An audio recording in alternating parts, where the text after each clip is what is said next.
You're listening to a Very Spatial podcast, episode 776, January 4th, 2026.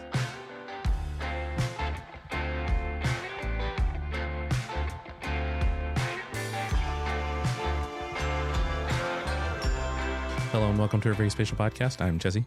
I'm Sue. I'm Barb. And this is Frank. And this week we're going to be talking about our annual review and some prognostications perhaps. We really don't know yet. This is, it's gonna happen. We're going to make it happen. But as others have already said, I think, Happy New Year. Did you guys say Happy New Year before I started coughing? We did not. We did not? Oh, okay. We did not. Well, then Happy New Year. Yeah. Hope everyone's holidays were uneventful. Yes. I think that's my go-to now. I'm going to do my best today to not rant about our location. I don't know. I am happy for anyone else to do so, but I'm going to try to not to. Other than, of course, the news item that I put in here, which I will rant about that. But yeah.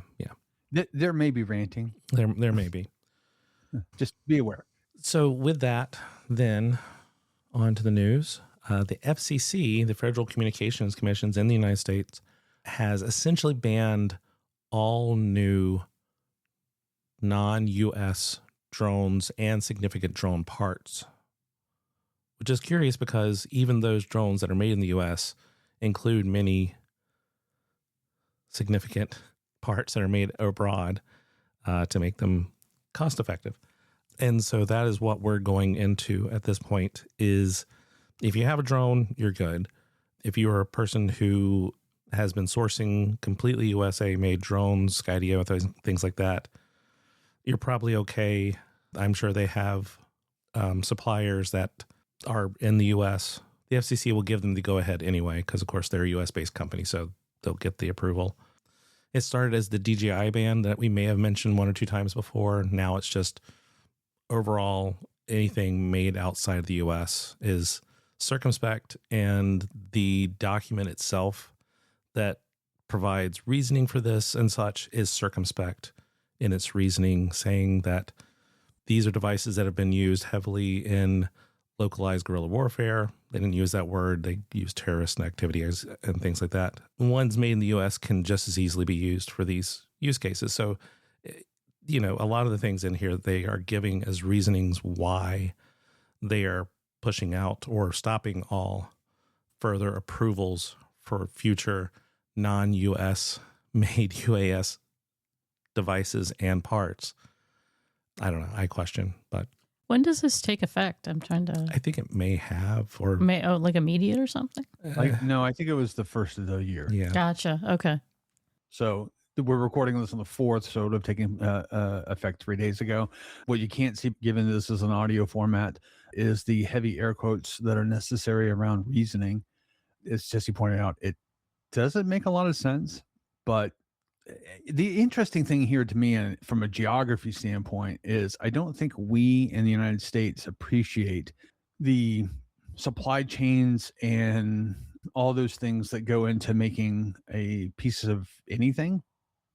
I can speak a lot about guitars, for example, or guitar pedals or amps. I have many times, but the thing is that, you may buy a Fender USA made guitar, but the reality is that the electronics that are in that are not made in the United States. That basically just aren't. They've sourced the raw materials for those things. In the case of pickups, it'd be the wire and the magnets and things like that from other countries, usually China, but it can be other places. And they've sourced the potentiometers and the capacitors and all that stuff from other places. So this notion of a U.S. made guitar has to have a heavy asterisk beside of it that says, well, except for the stuff that's better made somewhere else or sourced from somewhere else. And that's the exact thing with the DJI. I call it the DJI ban because, like Jesse said, this is where it started, is even if we made it in the United States, almost all the parts that make that thing are made somewhere else. So it's just daft. And I mean, some of it's on DJI because they pushed back so hard for so long, and rightly so from a legal perspective. But So I will not be able to afford a new drone anytime in the near future for the work that we do on campus, which is okay because we have a 4-year-old Air 2S that is running currently okay, knock on wood. And there's probably going to be a huge resale market at this point in time. So anybody who had a DJI drone sitting on their shelf or any other foreign-made drone sitting on their shelf, it probably is worth a good bit more as of when this goes into effect. When I was thinking about this and the response time by the industry, I wondered is there something that the industry, the geospatial industry, should have been doing that it didn't do, or even this is not anything based on logic. I'm going to stop you from asking if any industry could have done something, because they've put out calls and requests for information multiple times, and the industry has come back saying this is daft. And so this has nothing to do with what the industry wants. It's really hard to figure out what is actually driving this, because the rationale doesn't make any sense. The industry doesn't want it. Nobody's asking for this. What's underneath it that's pushing it? And I don't think, because we don't know that, we don't know what the resolution is. This and from our experience for the last 12 months in the United States, it's entirely possible this goes away in a week. It's just the right thing happens and it's gone. It's daft. But the more important news this week. So Mattel has released a Barbie doll honoring astronaut and imagery analyst, Dr. Ellen Ochoa. And what I thought interesting about this is not only that there is a Barbie doll honoring an astronaut who works with imagery, but when I read through everything, and I was looking through everything, I'm like, okay, there's got to be some geography or geospatial here. They talk about imagery and her background in engineering and physics. And even though she works with imagery patterns, land, remote sensing, they don't use those terms anywhere, but just so you know, in our minds, she is a remote sensor imagery analyst, even though they never use the term remote sensing, although they do talk about the remote spectrum. So very cool. If you're looking for a geospatial Barbie, we have one that's directly related. I was looking at it, like the hair is. She said she wanted her 90s hair. She did, and they delivered. It is very period correct. Yes. It's impressive. Yeah. Well, it's kind of Barbie's business. That's part of what Barbie does. So kudos for them for meeting the assignment. Yeah. And also a part of our geospatial timeline. That was the haircut of the time of one of the moments in our industry. So I feel like we should say more good things about this, but it leads us into the hope for the past year. Do we have any examples of hope from the past year? I think this is going to be a tough. Clearly, I think from our discussion of the first news item, this one's going to be a tough one for us. It is, and some of it is personal things going on in my life that have made me a little less optimistic in general. But I do. Okay, Barbara, great. You get us in a positive so direction. my positive note is that there have been a lot of anniversaries this year that celebrate the 25, the 10, the 15, the 50 for different organizations that are within the geospatial community. I'm trying to remember the dates, but we saw the anniversary of OpenStreetMap. We saw the anniversary for some other major groups. And I think that, you need to take time to recognize those and celebrate them. So I would say for me, one of the highlights of the annual review was review itself every time we had an anniversary throughout the year. The reminiscing. And the hope for the future. If someone's been around that long, then, and all these new groups are starting, there's a lot of growth going on in our industry. I think for me, sort of annual review is weirdly with all these universities within geospatial and more broadly in the things that I do. The one thing that just kind of made me feel my age, though, is for me, I am still this year trying to wrap my head around AI and all of those things in a very short time. So separate from everything else that's going on, that for me has been kind of a marker this year, just trying to figure out where it fits in for me, because also then having to turn around as an educator and try to pass that on. So that dominated thoughts and conversations for me for a chunk of the year. And not necessarily for me. I think I still am not grasping it. So that left a lot of uncertainty. But that seems to me be for me the thing that just stood out. I guess we can all agree that this year was the year of AI. Yeah, I think that's undeniable. I mean, ChatGPT, which, is not the only AI, but it's obviously the dominant model. It was released in November of 2022. So really, you're talking about 2023 when you get down to it, that it started to take a little bit of steam, but it didn't really kick off until 2025. It's sort of almost a logarithmic growth of that. Part of it is the sheer launch of everybody and their dog throwing AI into everything, even if you don't want it. By the way, Amazon, I don't really need your AI help finding anything at all, period. Stop bothering me about that.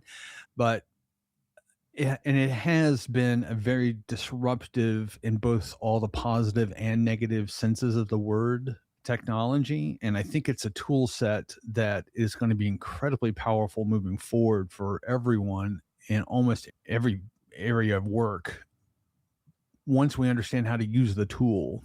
But I kind of feel like we just got handed, I don't want to say fire, but what do you do with it now?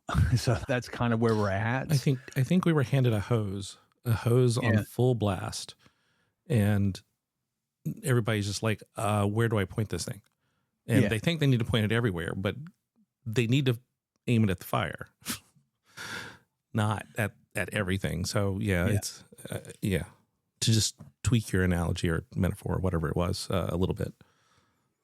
So every time I think about the year of AI, it makes me think of the ESRI UC plenary with Jack Dangerman and how absolutely over the top that introduction of AI was. So much so that it made me think of those old newsreels that I could imagine in a year in review that pops up. Because if we didn't know AI was, the dominant theme for the geospatial industry and that we were being handed something that we've got to take whether we want to or not, it was that plenary with the big AI. Like you said, it's got a lot of potential, good or bad, but we sort of have been handed a full blast fire hose and now have to use it. Or I also think that AI is this year. This I cannot say that word. That my guesses for the upcoming year is AI is going to collapse almost like a rocket that it launched with, because we're already hitting the bounds of what it can do, and we're starting to hit the bounds of what it has access to. I mean, it's got a lot of training data that's phenomenal, but now it's training itself on itself, which is creating a massive amount of problems moving forward. So when I say collapse, I don't mean go away. That's not going to be what happens. It's going to be an important tool that moving forward, but I do believe it's going to be a lot of right sizing of, to use Jesse's analogy of, this is good for fire, not everything.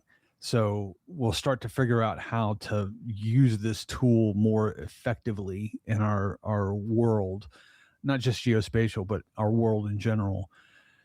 It's still going to be disruptive for the entire year, I think, but I think this is where we start getting our hands around it, which is good. But I think there are a lot of people who put way too much faith in the technology still. In my mind, the way that the AI is working is almost like the crystals I use in technology, that it really expands, but then it contracts, but it doesn't contract as much as it did before. But where that expansion is happening is behind the scenes. Is each time this happens, it seems like AI goes away for the public view, but behind the scenes is another step in that evolution.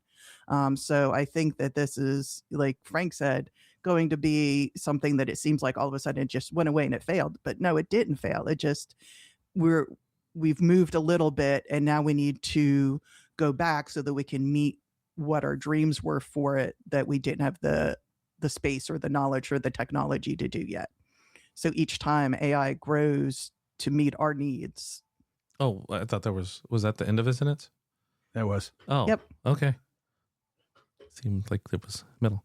I'm going to ask a question of what services, and so this is not suggesting that any of these services are ones that anyone else should go out and get or use or anything like that. I'm just curious, what services do each of us utilize that are touting themselves as AI?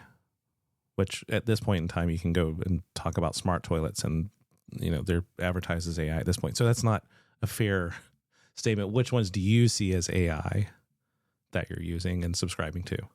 Well, okay, so I'll make a distinction between AI as large language model versus AI as more broader, because looking a little bit beyond large language models, a lot of things that I do in GIS uses AI that we've been using for decades. But so ignoring that bit, if we just look at large language models, I do use ChatGPT for helping me plan things. So once I use it to help me get kind of a skeleton of what I'm trying to do. And then I use that to kind of, let me fill in the gaps or push around or say, no, I disagree with this bit. I'm going to delete it. And I also use ChatGPT for basic coding of Python in particular. But that I found you have to be very knowledgeable on how to build algorithms for it to be decent. You have to say, I want you to do this, and then I want you to do that, and then I want you to filter this back into this. You have to be very good at asking the question that comes up with a pretty good bit of code that works. So that's most of where I use it. I occasionally ironically enough, I was just this morning got a renewal on my Midjourney account, and I was thinking, maybe I'll cancel that, because I was using it to make some images, but I've sort of stopped using that so much. And that's the question, right? Is with so many of the big models kind of incorporating everything. So I'm 4 months into a year of the Gemini Pro, so Google One or whatever it's called, through education. So everybody with an education account could get a free year. And so I'm a little bit into that. And so, it includes VO, it includes Nana Banana, it includes Gemini itself. So you have all of those video, audio, picture, large language model, etc. Capabilities all in this one package. And that's not even including our licenses that we have through various Microsoft things for, I just forgot what this thing's called. Everyone has, because nobody uses it. Well, no, I do. Yeah, I do use Copilot, especially for meeting notes. I kind of dump transcripts of our department meetings into those and let it do the bulk of the work, and then hand it off to the department admin to kind of wrap it up and clean it up. For me, I also use 11 Labs. I almost never use it. I was using it a good bit, and in addition to Home Assistant for essentially recreating an Alexa type device. But right now I'm using Google since I have that instead. There's probably a half a dozen things that use AI that I don't even, when I take a picture on my camera with my iPhone, there's AI that's doing a lot of work there. But so you kind of have to ignore that stuff that it's, does it, and you don't really think about the fact that you're using AI. Yeah. But these are things, that I literally have a subscription for. And then the software that we use the Squadcast version of it for the recording of the podcast, but the Descript portion, which goes through and does the transcript. And it does an okay job, and I used to go back and edit it more than I do now. But it's, so, doing those type of things for transcripts. I know a lot of people are using Otter AI. I tried that a little bit in the early days of our transcripts. I think those are the big ones I have paid for this year. Jesse, I'll say that I also use whatever is available for transcripts with AI when I'm, speaking or doing anything on Zoom or video. It's not always perfect, but it's better than a lot of the things out there that I would have to pay for. Normally it's built in, so I couldn't say which it's using.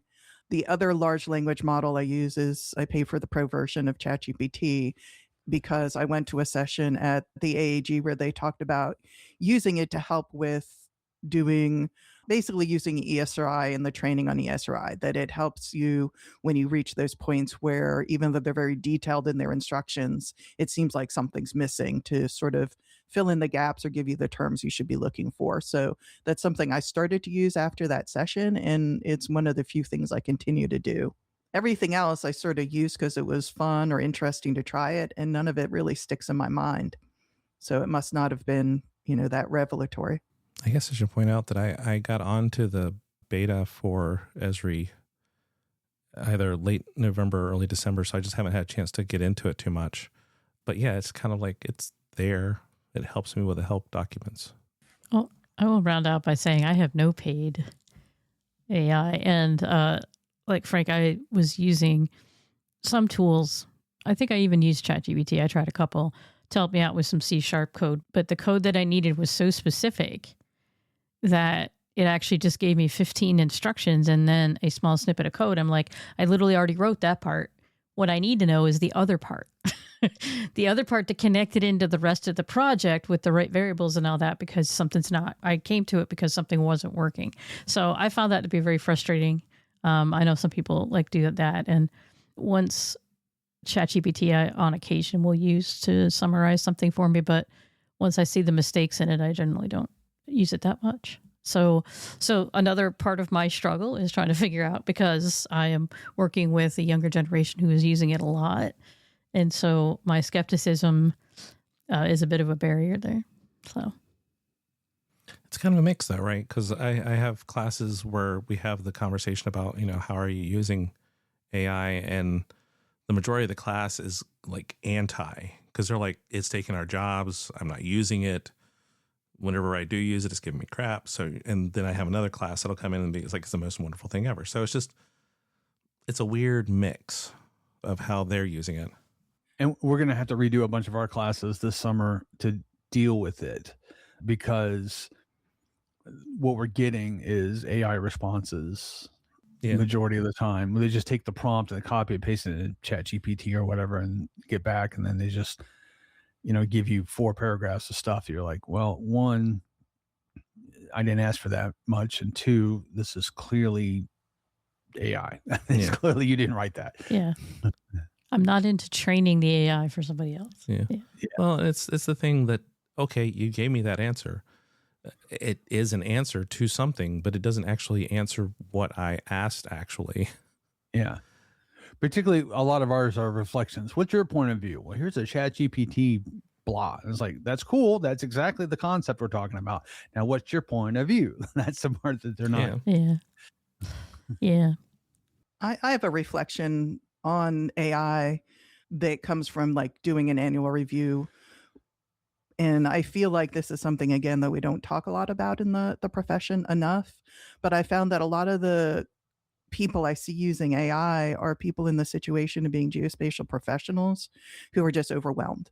But it's not doing a great job because they're being pushed to use AI, or they're trying to use AI to fix a problem that is, there's just not enough AI professionals around for the amount of data and amount of work we have to do. And sometimes organizations don't want to hire enough people who are experts to do things, or they want things faster than you can do within a certain timeline. I don't know what I'm saying other than I think the year of AI has been a push to sometimes fix problems that aren't an AI problem. It just seems like we hope AI will fix them, but it's never going to fix them because it's just a Band-Aid. Because it is artificial. It is not the intelligence. It can't make that leap in deduction yet that we do in many cases, and tie things together in the way we do. So it is, and again, that is one of the things that plays out whenever I do talk to the students who are down on it, is they see that it's not making the connections they need to make and that they can make. So anything other than AI? I feel like we should have something else besides AI. I mean, there were satellites that went up. There were decisions made to get rid of a lot of agencies and data sets that we've all relied on. There are... That's interesting. I think to some extent, this awfulness may end up having a silver lining underneath all of the awfulness, in that we've all made the presumption, because it's been true, that the U.S. federal government has a lot of data, and it will always have a lot of data because it's for the public good, and therefore it's there, and why would they not? And what we've learned is that we can't rely on that to be true all the time. And I think what's happened is there's been a lot of effort this year to quickly grab data and put it in other places. And I suspect not this year, but I suspect moving forward we'll have a more robust redundancy information out there, which is, I think, it's actually a positive movement from awful reasons, but I think it is a very positive thing that's going to end up happening. As we say, we need to have a repository of knowledge and data that is not politically constrained. So that's going to be a good thing, but it's going to be really painful to get there. And I think we've lost a lot of information before we realized, oh, we have to have this. Well, ironically, I mean, one of the things from the early days of the podcast, right, that we were so proud of was our interview with Peter Morville and that whole debate over ambient findability and findable data. And we're confronting it again now, I think, in a slightly, but what's behind it is a slightly different thing other than the rise of the internet and going digital. But I think it does highlight I think it's an urgency because late in the year we've had announcements about the closing of NASA's library, and some of that stuff is not digital and maybe lost. And it dovetails a little bit into this discussion of AI and the change in how, we get background information and build up arguments and things like that. And without that sense that, well, the AI will just tell me I don't need to go look things up. So why am I spending space and time, physically holding on to things? So even, outside of just not seeing any value in it, but just saying, hey, wait a minute, just because you don't need it now doesn't mean this is not valuable. And I think there's an urgency to do what's possible to safeguard, if you can, any data, but also just to stress and continue to stress the notion that the reason why we know things is we're building on information that has been collected in prior time, right? So we can see the change over time. And if we don't have that original stuff, it's very hard for us to make an argument. Or when something goes wrong, we have nothing to fall back on to say, well, let's start over. So I think that in the coming year, I mean, it's not a positive, but it's, I think, a sense of urgency to continue to try to do what we can for repositories, as you say, Frank, but also the collection of data and those methods that, we have relied on. I think a quick golf clap to all the librarians and information architects and such that are out there and have for this last 12 months been doing a great job of doing what they can, both in the public sphere for librarians, in the open sphere for all those people who just are running their own repositories online, Internet Archive and such, to be able to get as much of the data out there duplicated as possible. So yes, absolutely. Golf claps, which may have been too quiet to actually hear over me talking, but they happened. Yeah, and there's other things that some of it's, well, most of it's awful, but I think in geography, let's just move beyond geospatial. Let's move to geography. I think that political geography specifically, there's a realignment over the last year of political, what's the word I'm looking for here? Alignments, I guess, in the world that is scary, but it also is something that happens periodically.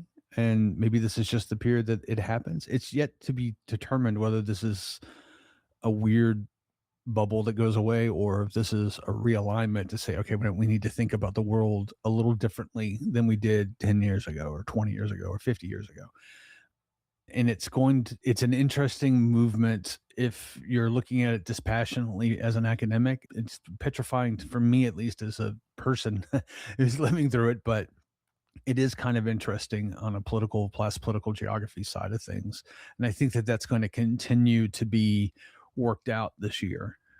I cannot speak because this is where I will go off the rails. Yeah. I was going to say more in terms of a positive note. One of the things we did report on throughout the year is more and more of the culminations of these trans-boundary country collaborations for things like river data sets that we saw. And I think we're going to see in the next few years more of those happening if we take a world perspective. I think for me, I'm gonna try. How many times in the 20 some years of the podcast, I'm gonna go with a hope, not a true prognostication, because I'm gonna try one more time to try to make VR happen. I think you just need to step over VR and go to AR at this point. Whatever it is, but I'm gonna try one more time to, at least for me, see if there's anything to be had in these types of new technologies. And I think the promise we had for it in geography and GIS just never really materialized. But yet, when we see some of the other things that we can do with replicating now, I don't know. I feel like try one more time. I think that there is still work being done there, and there's a lot more. I think the definition may have shifted, because whenever we think of VR, we think of head-mounted displays and those type of things, or caves. I think a lot more we have to point to a flat screen, whether that flat screen's a tablet, a phone, a computer monitor. We're still, more people have those than not, but we are still extending reality through those devices, either recreating things that did exist or creating ideas and showing planned ideas through these devices, or creating virtual worlds that are not based on our world at all. We do have more of that going on, and we can just call them video games a lot of times, but a lot of it's based on trying to understand our world through those. And I think we're still, whether we want to call it serious games as we did 20 years ago, or something else, I don't know what the current term might be. But I think we're doing well. And I think in terms of the different types of displays, I think with the rollout of Google XR, Samsung's headset, which is essentially the same as any other traditional VR headset, but just based on Android XR, Google XR, whatever it's called, and with the company, I'm wearing the glasses right now, Meta, there we go. Meta rolling out display-based glasses, and the threat that Samsung, Apple, and others are on the precipice of that this year, maybe 2027, that is where we're moving toward. But that we are still making a lot of headway in that through the video game engines. My fear is AI will derail it a bit because of the sheer research and production that's going into chips, and more chips to do more, better, faster AI may derail some of the companies that may be taking a bit of innovative approach to how do we get these viewing systems a little more comfortable, cheaper, smaller, longer battery, all that sort of stuff. One does not necessarily defeat the other. They can be done in tandem, but that's my only fear with what may slow that up a bit. I think you're right. I think the trend is there. It's just AI's gobbled up so much of the oxygen in the room that it may be a little tricky to. I think it's going to lose a little momentum, is what I'm saying. I'm not going to disagree with that either. Yeah, I support Sue every year, and that's right. That's right. Because I have the vision, I'm right? an early adopter, and I think it's a great vision. But after Frank's statement, I felt a little sad, like the Island of Lost Toys, where I imagined the DJI and the other drones and all the AR, VR equipment just sort of lying fallow, Yeah. Oh, but they're not. They're just not here.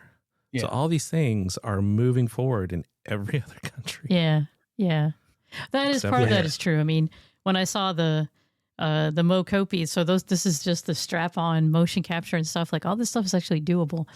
But I just thought back to however many years ago it was now, 15, whatever more, maybe 20, where I read Hamlet on the holodeck, and I'm like, this is awesome. This is what I want to focus on.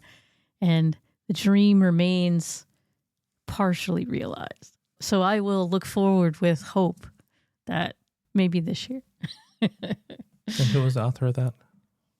What's that? Who was the author of Hamlet on the holodeck? Oh, I can't remember her name right now. Well, we're going to look it up. All right, we will look it up.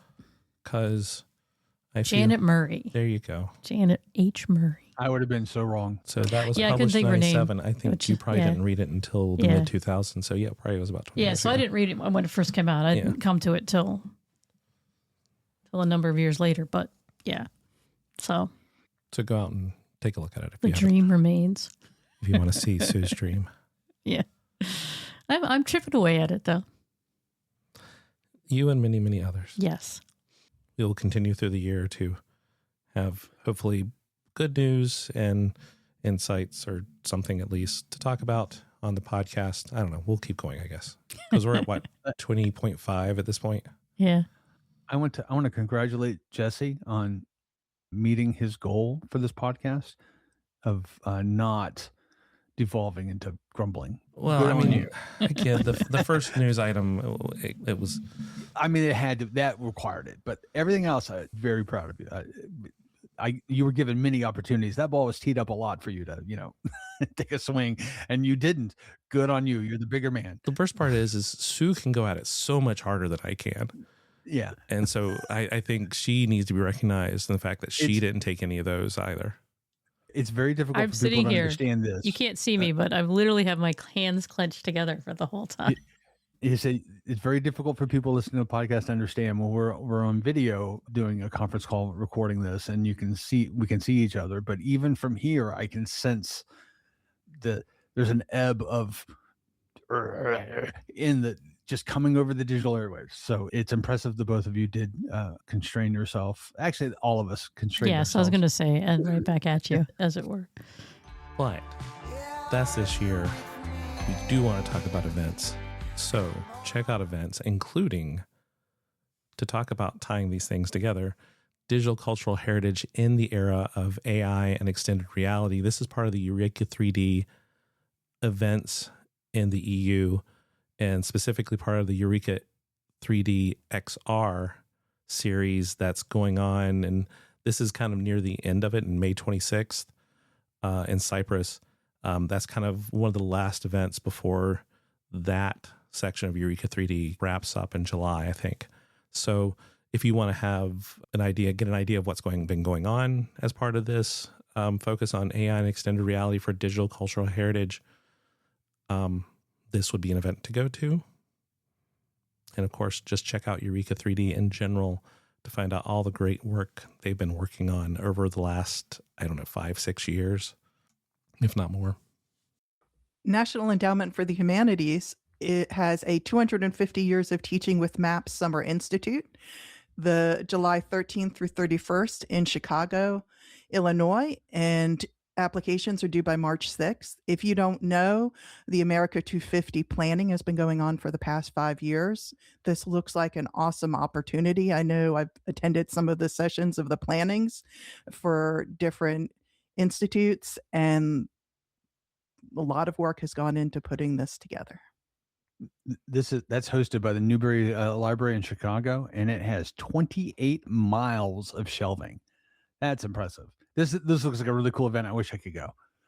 Yeah, I mean, the Newberry does a lot of these. I went to one, 22, 23 years ago, a long time ago. And it is great to see that they continue to support organizations that are working on these type of things, utilizing their map room and such. I just happened to be going the same time that there was. Were you at that event too? Was this the one where you met John Tolva? Maybe. Yeah. No, that was a separate that one. was a though, I think. digital heritage conference. That's right. Yeah. That was taking place. So I went for work for that one. Yeah. It was me and I forgot his name. Was it Brian? Yes, Dr. Turley. We went, and it was one of the times when the Chicago MAP event was going on, which went to another conference. Yes, AAG was there. And we got to see that. I think Brian and I went, and then you came to the conference. Yes, that's correct. Never mind. None of you care about this. But yeah, Newberry, awesome, great. We don't talk about them enough in terms of maps in Chicago. If, of course, you'd like us to talk about your event in a future episode, send us an email to podcast@veryspatial.com. If you'd like to reach us individually, I can be reached at sue@veryspatial.com. I can be reached at barb@veryspatial.com. You can reach me at frank@veryspatial.com.